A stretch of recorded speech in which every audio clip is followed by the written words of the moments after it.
Hey everyone, Matt Foyer here again, within the walls of the Missouri Institute of Natural Science. And behind me is a painting of what the West, especially South Dakota, Nebraska, and Wyoming, also known as the White River Badlands, looked like 38 million years ago. Back when it was a lush kind of prairie with the Black Hills of South Dakota in the background, okay? And what's cool is a lot of the animals we know and love today, dogs, cats, camels, and horses, and even little tiny squirrels, inhabited the area, okay?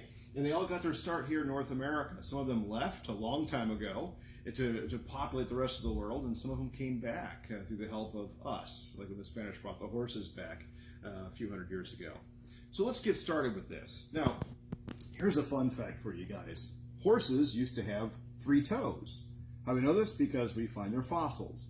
This is Mesohippus. It's a 3-toed horse. Look how tiny that guy is. He was about the size of a medium-sized dog, okay? Not big by any means. He's a full-grown adult, by the way, okay? And before this, he had 4-toed horses, too. Over time, they've evolved into 1 toe because they can run faster across big grasslands. As they had 1 toe, they can move around quicker. Anyway, what was living right alongside these horses were camels. What if I told you that camels were American?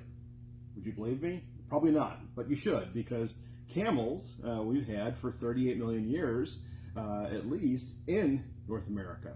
And what's cool is these guys in the Ice Age, we find their fossils, so we've got some here in our collection. You find camels in the Ice Age here. They then went across the Bering Land Bridge and populated Asia, Africa, and that's where they still live today. They moved around and they're still doing their thing. But camels are American, okay, as American as apple pie and baseball. What if I told you that rhinoceroses were as well? So this is a rhino jaw, okay? Kind of tiny, right? Well, this is the subhyracoddon rhino. There's hyracoddons and titanotheres and all different types of rhinoceros. These things were cool. Look them up. They had all sorts of kinds of cool horns and headgear. Really prolific animals. But 38 million years ago, these things were all over the Americas. And they're really cool because you find the big fossils, huge fossils. Anyway, just cool animals. But again, they started out here, moved around the world, and then went extinct here. Also, peccaries. Okay, not pigs, peccaries. Now, if you come out to our museum and see the display in our caves, you'll see that we had a lot of peccaries in River Bluff Cave. Well, they got their start 38 million years ago, and that's a little mini peccary there. Now, dogs. Look at your dog at home if you got a dog. Well, this is a true dog, okay? This is Hesperocyon, okay? This is the first true dog 38 million years ago. And you can see those little dog teeth in there. Just amazing, okay? Now, cool animals. This is where all the dogs started from, right here. Now, we can't have a dog without a cat. Back then, cats were ferocious. Check that guy out. This, all right, this is a saber-toothed cat.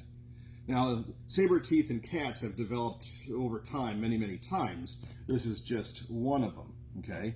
And called Dinichthyes. Anyway, very cool, very cool. Check out those big saber teeth on that thing. Just a neat fossil right there. And it's just about complete. And later on, we may talk about blacklights and blacklight minerals and fluorescent minerals. And we may take this guy under a blacklight. The teeth glow orange. So look for that video, hopefully, in the future sometime. Anyway, also, what was living with these guys? Turtles. Turtles everywhere out there. They burrowed in the ground, so you find lots of turtles in all these holes. This is a smaller one. And in fact, if we want, you can scan down there to a giant one that we have to put on a furniture dolly and roll around because it is so big and so heavy. All right, guys. Now there's our turtle display there. You can see a few of them. And we'll put this one back here. Bloop, like that. So, guys, that's a real quick and simple lecture on the White River Badland fossils of North America. And remember, everything you see here started in America, and then we exported it to other places. So anyway, have fun, guys, and take care.